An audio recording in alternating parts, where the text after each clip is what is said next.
Muy buenas noches y bienvenidos a Signo Pesos, la economía al alcance de su pantalla. Estos son los temas claves de hoy.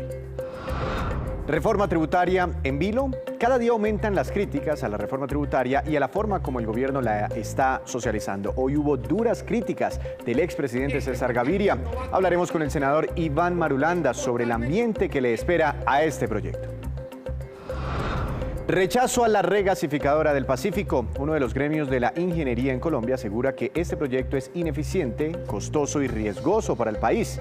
En minutos analizaremos el tema con el presidente de ASIEM, Ismael Enrique Arenas.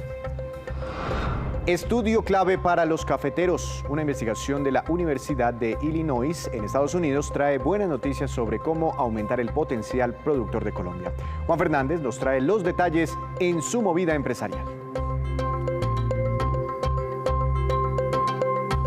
Comenzamos esta emisión hablando del incremento en las críticas a la reforma tributaria, aunque aún no se conoce el texto definitivo y no se sabe cuándo exactamente será radicado ante el Congreso. Este proyecto ya cuenta con muchos opositores políticos. El expresidente César Gaviria denunció hoy que la Casa de Nariño puso en marcha eventualmente una gigantesca operación mermelada para lograr los votos suficientes en el Congreso que garanticen su aprobación. Veamos. El pronunciamiento del expresidente César Gaviria sobre la reforma tributaria estuvo centrado principalmente en el rechazo a la propuesta, sobre todo en la denuncia de ofrecimientos a los congresistas. Que esos señores se van a enterrar para recibir un mendrugo o una cosita que les tiran. Ay, no, que no sean bobos. Y la operación mermelada que hay hoy es gigantesca, como no la ha habido nunca. Yo no apoyo a criticar por eso, tienen que gobernar. Estaban metidos en una cosa de no gobernar terrible. Además, Gaviria le aclaró al gobierno que con ofrecimientos no van a manejar a su partido. Y creyeron que a punta de mermelada iban a manejar el Partido Liberal. No, no van a manejar el Partido Liberal a punta de mermelada. Yo se los garantizo, este partido no va a tomar esa decisión, porque es totalmente inconveniente. Yo les he convencido a la mayoría que eso no es lo que hay que hacer. Al presidente y al ministro de Hacienda les envió un mensaje. Sería bueno que en la Casa de Nariño, el señor presidente, nuestro ministro de Hacienda, el doctor Carrasquilla, les pase por la cabeza que las listas de Senado y Cámara no las hacen en Palacio, ni las hacen en el Ministerio de Hacienda, las hace el Partido Liberal. Pero además, Gaviria aseguró que el gobierno estaría dispuesto a quitarle los beneficios a los congresistas que reciban mermelada si al final estos no votan favorablemente la reforma.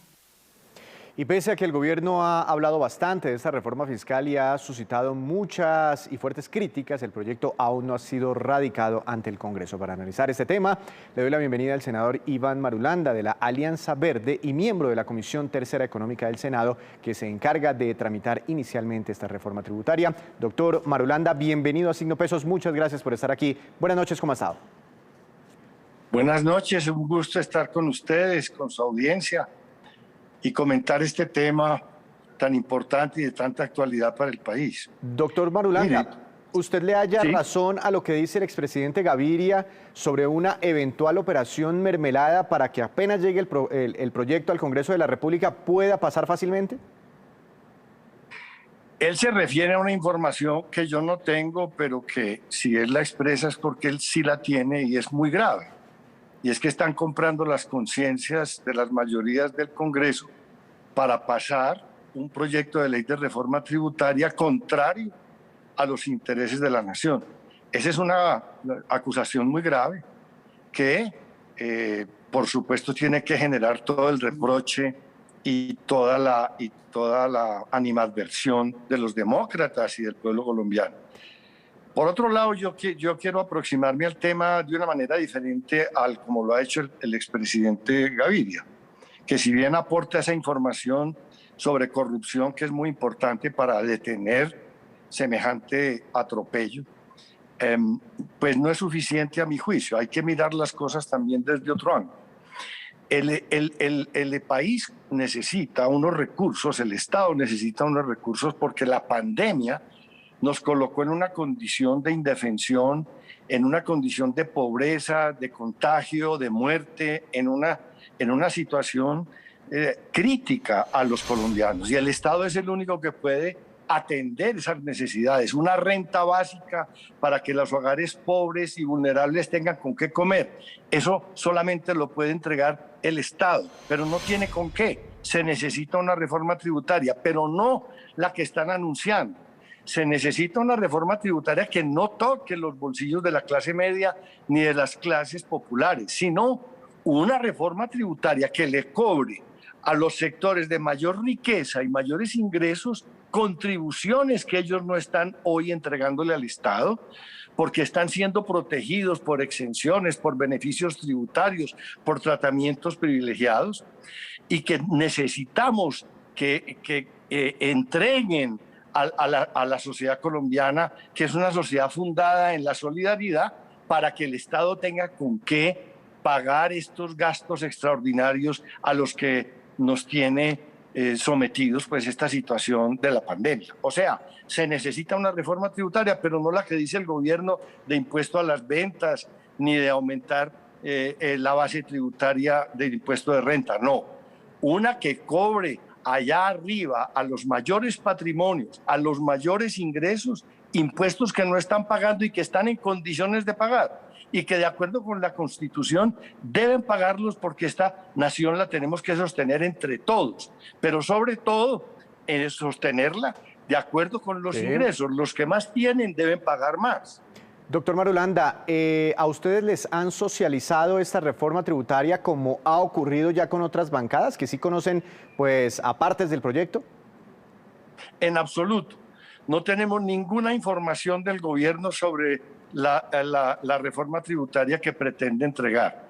Nosotros no hemos tenido ninguna convocatoria del gobierno, ni ninguna información del gobierno, ni ninguna interlocución con el gobierno. Solamente conocemos las noticias que se han publicado en los medios de comunicación, pero con el gobierno no hemos tenido el más mínimo contacto, entre otras cosas porque no nos han llamado.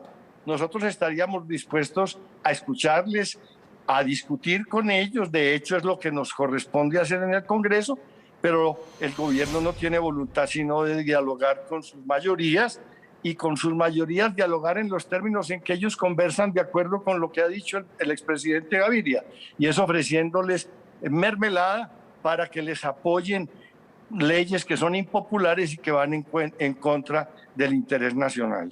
Doctor Marulanda, cuando usted dice sus mayorías, ¿se refiere a las mayorías que espera el gobierno tener, o usted cree que va a ser difícil que obtenga una mayoría? Por ejemplo, ¿cómo están las cuentas si sumamos a la Alianza Verde, si sumamos al Partido Liberal, que ha manifestado sus preocupaciones, si sumamos a las fuerzas alternativas? ¿Tiene futuro o no este proyecto? Las fuerzas de oposición definitivamente no vamos a apoyar ese proyecto que nos han anunciado a los colombianos. No, con nosotros no pueden contar para eso. Con las mayorías con las que ellos siempre han votado y con los que siempre han aprobado esas reformas tributarias, entre las cuales está el Partido Liberal, entre otras cosas. En la reforma del 2019 la aprobaron a pupitrazo limpio, contra la voluntad de las fuerzas de oposición y las fuerzas alternativas.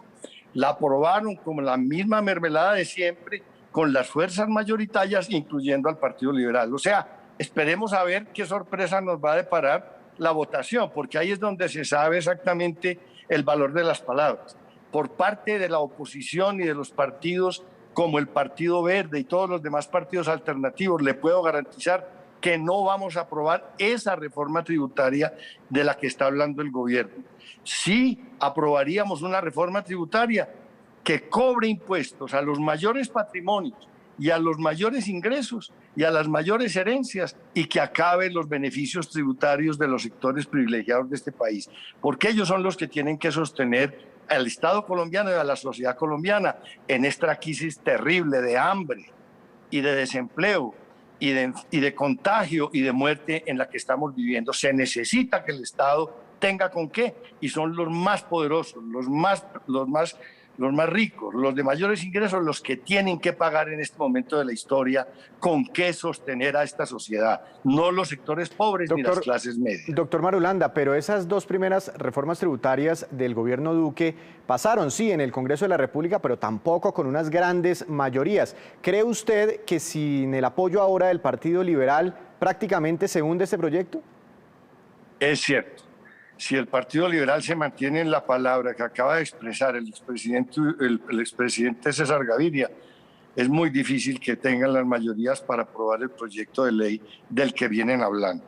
Pero eso hay que verlo allá en el escenario de los acontecimientos, porque siempre hacen lo mismo, dicen que no van a aprobar nada y a la hora de la verdad, a medianoche, le dan el pupitrazo y aprueban todas las barbaridades que han llevado a este país a ser uno de los países más desiguales del mundo, precisamente porque el sistema tributario es inequitativo, porque le cobra a los pobres y a las clases medias y no le cobra a los más pudientes y a los mayores patrimonios y mayores ingresos.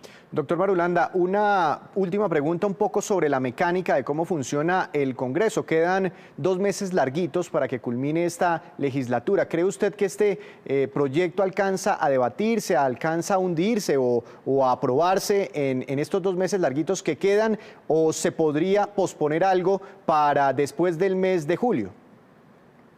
A mí me parece muy difícil que se pospongan los debates de esta reforma a la segunda legislatura en julio del año presente, porque primero la emergencia fiscal es enorme, el Estado no tiene un peso, como no le cobran a los que mayores ingresos tienen, pues no tienen con qué pagar todos los gastos que demanda esta emergencia sanitaria y esta emergencia de desempleo y de quiebras de las empresas y de pobreza. Entonces, aquí hay una urgencia de unos recursos. Yo no creo que esto dé tiempo para un segundo semestre. Lo que tiene que hacer el gobierno es hacer realidad de que aquí hay unos sectores que sí pueden tributar y que les tienen que cobrar es a ellos, cueste lo que le cueste al gobierno y a los amigos de esos sectores, porque esos sectores son los que les financian las campañas políticas al gobierno y a esas mayorías que hay en el Congreso, y entonces no les cobran impuestos. Eso es lo que ha pasado a lo largo de los últimos decenios. Pues van a tener que cambiar de parecer, porque de lo contrario no van a poder cumplir con sus deberes como Estado, no van a tener con qué pagar los gastos que demanda hoy la sociedad colombiana.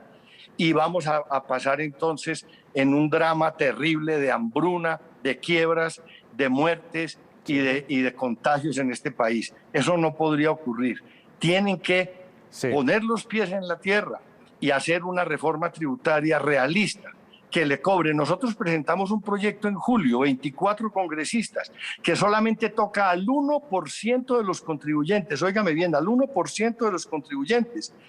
Y recaudaría 25 billones de pesos, 2.5% del Producto Interno Bruto, que es lo que aspiran a obtener con esta reforma. Lo que pasa es que cobrándole a los pobres y a las clases medias, no pueden pasar la reforma tributaria que ellos quieren pasar. Doctor Marulanda, muchas gracias por estos minutos. Seguiremos hablando con usted porque tal vez será una de las primeras personas en el Congreso en conocer el texto definitivo. Gracias por estos minutos y que tenga una feliz noche. Es un gusto, cordial saludo a todas y a todos. Pues como pueden ustedes ver, hay un ambiente bastante complicado, un ambiente político muy difícil para esta reforma tributaria en el Congreso, donde debe ser aprobada. Hacemos una breve pausa, pero cuando regresemos, espere, sigue la alerta entre los comerciantes y otros sectores por el temor hacia nuevas cuarentenas. Ya regresamos a Signo Pesos. Regresamos a Signo Pesos. Los comerciantes y muchos otros empresarios siguen pidiendo frenar las cuarentenas y demás restricciones a la movilidad. En Bogotá, más de 61.000 comerciantes han cerrado sus negocios. Muchos de ellos ya estaban levantando cabeza, pero volvieron a caer con los recientes cierres. Veamos. Empacar prenda por prenda. Esta fue la única salida que encontró esta mujer al ver que ya su negocio llegó a la quiebra. No podemos seguir pagándole empleados, pagando todos los gastos que hay, servicios y no dejan trabajar. Ella, como muchas comerciantes, es madre, cabeza de familia, padece un cáncer desde hace varios años y hoy no tiene con qué subsistir. Y ya no aguanto más, ya toca entregar porque no hay presupuesto, no tenemos ninguna ayuda del gobierno. La crisis económica de los comerciantes ha llevado a varios como Joana a la informalidad. Nos toca entregar y salir a vender como los informales porque a ellos sí los dejan trabajar. Más de 61.000 negocios han cerrado definitivamente en Bogotá y el panorama en las zonas comerciales es devastador. Allá hay un se arrienda, acá hay otro. 2, acá hay otro, 3, acá hay otro, 4, a mi izquierda, 5, 6, 7, 8. Ese apoyo que está haciendo el gobierno no alcanza, debería ser mucho mayor. Pero no solo son los comercios, fabricantes y hasta dueños de restaurantes también se han visto afectados con los cierres. Nosotros tenemos muchos empleados, como en mi parte. En mi caso, pues tenemos 70 empleados en Cúcuta, aquí tenemos 20 empleados y a raíz de eso se van a quedar sin trabajo. Es como subir al Alto de Patios y que cada kilómetro nos estén parando, nos estén reteniendo por un tiempo determinado, pues no vamos a ser capaces de llegar al alto, a la meta como debe de ser. El Consejo de Bogotá y algunos sectores del comercio hicieron una propuesta para evitar tantas pérdidas económicas. La restricción por 3 días, sábado, domingo y lunes, no es sostenible si se aplica en semanas seguidas, mientras que la estrategia 3x2, 3 días de restricción cada 2 semanas, permite controlar la pandemia y brinda 11 días de los 14 para la economía. Además, junto a FENALCO Bogotá pidieron levantar el pico y cédula, ya que según ellos la medida traslada el consumo al comercio informal y le baja las ventas al formal. Y cambiando un poco de tema, desde hace más de 2 años, el gobierno colombiano viene trabajando en un proyecto llamado la Regasificadora del Pacífico, que se construirá en Buenaventura y conectará con Jumbo Valle. Para hablar de los reparos que hay hacia este proyecto, saludo a esta hora de la noche al doctor Ismael Enrique Arenas, presidente de ASIEM, uno de los gremios más importantes de la ingeniería en nuestro país. Doctor Arenas, buenas noches, bienvenido a Signo Pesos, ¿cómo ha estado? Víctor, buenas noches, ¿cómo está? Muy bien, doctor Arenas, antes de hablar sobre los reparos hacia este proyecto que es multimillonario, demandará inversiones por varios cientos de millones de dólares, ¿por qué no nos explica qué es una regasificadora? ¿Qué función cumple? Bueno, una regasificadora, como su nombre lo indica, es una instalación industrial que permite recibir gas licuado y volverlo al estado gaseoso. ¿Por qué recibe gas licuado? Porque resulta que para el transporte marítimo de gas natural es necesario que el gas se transforme por eficiencia en el volumen en estado líquido. Entonces, al llegar al puerto para ser utilizado, se necesita una facilidad industrial para que lo convierta nuevamente a estado gaseoso y pueda ser utilizado en las facilidades de gas natural. Ah, entiendo, es para traer gas de otros países, para importar gas a Colombia. Doctor Arenas, pero Colombia ya no tiene una infraestructura de estas, ya no tiene una regasificadora, ¿por qué otra? Colombia tiene una regasificadora en el Caribe que se ha venido utilizando en los últimos años como mecanismo de seguridad para la generación eléctrica del país. En este caso, esta segunda regasificadora lo que pretende es cubrir un posible déficit en el abastecimiento de gas en el año 2025, 2026, y no solamente en el sector eléctrico ahora, pero es una probabilidad de desabastecimiento que depende lógicamente de la oferta de gas que tengamos en ese momento y de la demanda que se presente.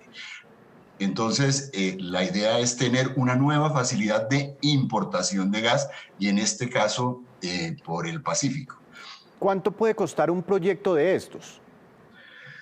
Bueno, las últimas estimaciones que se han hecho sobre las inversiones para este proyecto pues son del orden de $1.000 millones.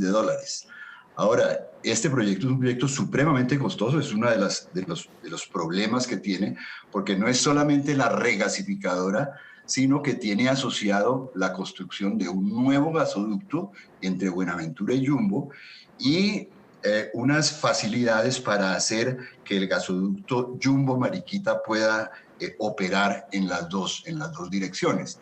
Entonces, ese es precisamente uno de los problemas que tiene este proyecto, la concepción de este proyecto, y es que no solamente es la regasificadora, sino que tiene unas obras asociadas en transporte. Y el problema gravísimo que tiene es que no utiliza la infraestructura que tiene hoy en día el país para el abastecimiento de gas, que en algunos sectores está subutilizada, de tal manera que hay opciones de mucho menor costo para solucionar ese posible déficit que que se presente en el abastecimiento de gas. Ya le voy a preguntar por las posibles soluciones, pero ¿estos 1.000 millones de dólares saldrían del presupuesto público o esto ya fue adjudicado a los privados? No, este es un proyecto privado, es un proyecto que se haría con inversión privada, pero es una inversión que tiene que ser repagada y sería asumida por la totalidad de los consumidores de gas natural que tiene el país hoy en día, consumidores tanto residenciales como comerciales, industriales, etc. De tal manera que es importante tener en cuenta que si el recurso viene del sector privado, pero lógicamente debe ser reconocido y pagado por los usuarios. Y este es uno de los problemas pues, más complicados por el alto costo que tiene. Entonces hay que buscar la optimización del recurso y tener una opción de mínimo costo para solucionar este posible problema. ¿Y cuál sería esa opción? Bueno, la opción es, pues, para minimizar el costo, pues utilizar la infraestructura que hoy en día tiene el país. Y hoy en día, por ejemplo, la capacidad de transporte de gas que se tiene entre la costa norte y el centro del país y para el abastecimiento tanto del centro como del occidente del país es una capacidad que tiene espacio para nuevas volúmenes de transporte, de tal manera que la ubicación de la planta es uno de los temas críticos para establecer ese costo. Si tuviésemos una planta no en el Pacífico, sino en la costa norte, pudiéramos utilizar esa infraestructura de transporte y disminuir sustancialmente los costos de abastecimiento. El otro problema complicado que tiene el proyecto en la manera en que está concebido es que si se presenta el déficit de gas, es muy probable que este déficit sea de corto o de mediano plazo, mientras entran en operación pues, fuentes nacionales de gas. Usted sabe que se están haciendo grandes esfuerzos, tanto por parte del gobierno nacional como por Ecopetrol y los inversionistas privados, en la identificación de nuevas fuentes de abastecimiento nacional, tanto de gas en tierra, de yacimientos convencionales como gas costa afuera, como inclusive en el más largo plazo como yacimientos no convencionales, de tal manera que se prevé que ese déficit pueda ser de corto plazo.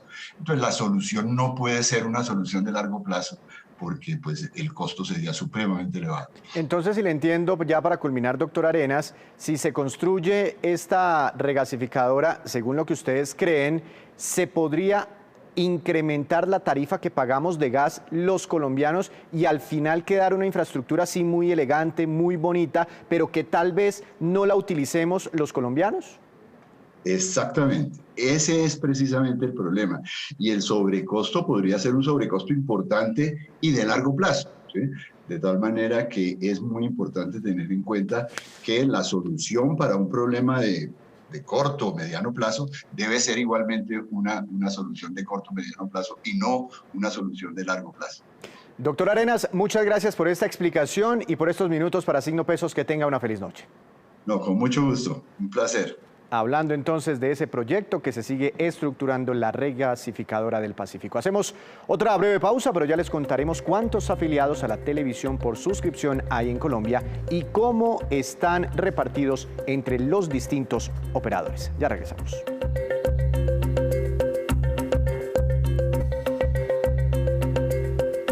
Regresamos a Signo Pesos con esta que es la cifra económica del día, 40,93 billones de pesos y corresponde al recaudo tributario, a los impuestos que hemos pagado los colombianos entre enero y marzo de este año. La cifra significa un cumplimiento del 100,6% de la meta que se había trazado este organismo al cierre del mes de marzo. El director de la DIAN, Lisandro Junco Rivera, nos cuenta más detalles sobre este reporte. En marzo, también cumplimos con la meta de recaudo con un 101.9%, logrando así recaudar 13.1 billones de pesos. Frente al recaudo por gestión, iniciamos 31.741 acciones de cobro que nos permitieron recaudar 2.9 billones de pesos y facilitamos a través de acuerdos de pago 18.726 millones de pesos. En el recaudo por fiscalización, logramos un ingreso de 1.26 billones de pesos por recaudo por gestión. Saludo ahora a Juan Fernández, que nos trae, como siempre a esta hora de la noche, noticias sobre el mundo de los negocios. Juan, bienvenido, adelante con su tema para hoy. Víctor, buenas noches. Hoy le voy a hablar de café y cómo el cambio climático puede aumentar la productividad del grano en Colombia. Sin duda, a pesar de todos estos temas ambientales, la conclusión es positiva en términos de negocios. La Universidad de Illinois, con investigadores colombianos y estadounidenses, lo ha determinado en un estudio que así lo indica y tiene datos interesantes que analizan el clima y la producción de café en todo el país, desglosado en 521 municipios. El país saldrá beneficiado del cambio climático porque su productividad podría aumentar hasta un 7,6% de aquí a unos 40 años, aunque con desigualdades regionales en las zonas donde se cultivan sus granos. Eso evidentemente tiene importantes implicaciones para los caficultores que viven en un municipio en comparación con otro más alto, más bajo. Los que cultivan en las zonas pues bajas verán disminuidos sus rendimientos. Juan, ¿y cuál será el futuro del cultivo en todas esas zonas? Pues en el futuro, entonces, como dice la investigación, será más beneficioso cultivar café más arriba en las montañas y así, para aquellos que puedan pagarlo, comprar tierras en esas áreas sería una buena inversión. El Estado podría también querer considerar la construcción de infraestructuras como carreteras, sistemas de agua, torres de electricidad y comunicaciones que permitan a los agricultores de lugares más elevados acceder fácilmente a centros y ciudades cercanos donde puedan vender sus cultivos. Agrega ese estudio que la reubicación es cara, por lo que no será necesariamente una opción para la mayoría de los 550.000 pequeños productores de café en Colombia. En cambio, para adaptarse, pues los agricultores podrían implementar nuevas estrategias como un riego más frecuente, un mayor uso de la sombra del bosque o el cambio a diferentes variedades de café u otros cultivos. Ahora, es tan cambiante ese tema del clima que a hoy las lluvias intensas han hecho que mermen las floraciones de los primeros meses de este año, que son las que marcarán el volumen de la cosecha de fin de año. Para terminar, pues la producción de café en Colombia en 2020 sumó 13,9 millones de sacos de 60 kilos de café verde, un 6% menos comparado con los 14,7 millones de sacos de 2019. Y esta, pues es, Víctor, la movida de hoy sobre café y la influencia del cambio climático en las futuras cosechas. Juan, muchas gracias. Lo esperamos mañana con más movidas empresariales. Y ahora vamos con estos que son los indicadores económicos que usted siempre debe conocer antes de irse a dormir. Tasa representativa del mercado para mañana, 3.653 pesos con 57 centavos. Subió apenas 3 pesos con 34 centavos el dólar. El petróleo de referencia Brent, referencia para Colombia, subió 0,40%, se ubicó en $63 con 20 centavos por barril. El precio interno del café colombiano precisamente subió y quedó en promedio a 1.085.000 pesos la carga, 1.185.000 pesos la carga. A buen precio se acerca a 1.200.000. Índice Colcap de la Bolsa de Colombia cayó 0,33%, jornada negativa. Acción más valorizada, Preferencial Cementos Argos, con una ganancia de 1,23%. Y la acción que más cayó fue la del Banco BBVA Colombia, que tuvo un retroceso de 4,67%. Pero antes de despedirnos, los dejo con este dato muy interesante como siempre. La Comisión Reguladora de Comunicaciones reportó que al cierre del año pasado en Colombia había un total de 6.060.000 usuarios de la televisión por suscripción. De esos, 131.000 fueron nuevos afiliados el año pasado, es decir, que apenas hubo un crecimiento de 2,2% frente al año 2019. Los ingresos que dejó este mercado ascendieron a 3,26 billones de pesos. El operador Claro tiene el 46,1% de todos estos suscriptores. Sigue la compañía UNE con 21,5%. Después está DirecTV con el 17,3% del mercado. Más abajo está Movistar con 8,7% y los demás operadores, ETV, etcétera, con porcentajes aún más bajos. Así terminamos por hoy, pero los esperamos mañana con una nueva emisión y con toda la información económica que usted necesita saber. Recuerde, esto es Signo Pesos, la economía al alcance de su pantalla. Que tenga una feliz noche.